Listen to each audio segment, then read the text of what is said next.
We come on the air with sad breaking news now at 5 o'clock. Pope Francis has died at the age of 88, just one day after Easter. And let's go ahead and take a live look now from the Vatican at St. Peter's Square. Cardinal Kevin Farrell, the Vatican Camerlengo, made the announcement about the Pope's death about an hour ago. And you see many people starting to descend in St. Peter's Square, paying their respects to the late Pope. Pope Francis, known as the People's Pope, was elected as the Pope in March 2013 after Pope Benedict XVI resigned. The Pope's death coming just hours after this, where he wished a happy Easter to the faithful. He appeared without oxygen tubes just a mere 3 weeks after a bout of double pneumonia that almost took his life. Catholics around the world to here in Southwest Florida are now in mourning. Thank you for joining us now at 5. I'm Taylor Petras in for Lindsay Sablon. And I'm Corey Lazar. And during his time as Pope, Francis visited the United States back in 2015.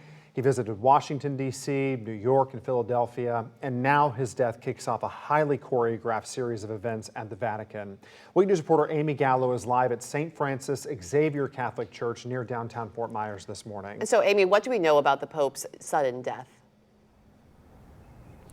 While we don't yet know exactly what caused his death, we do know that the Pope suffered from respiratory illnesses for most of his life. Most recently, you might remember when he was admitted to the hospital on Valentine's Day after suffering from bronchitis for several days. As his condition slowly got worse, his doctors diagnosed bilateral pneumonia, and after 38 days in the hospital, he returned to his Vatican residence. And just yesterday, we all watched as he wished a happy Easter to crowds from the Pope-mobile.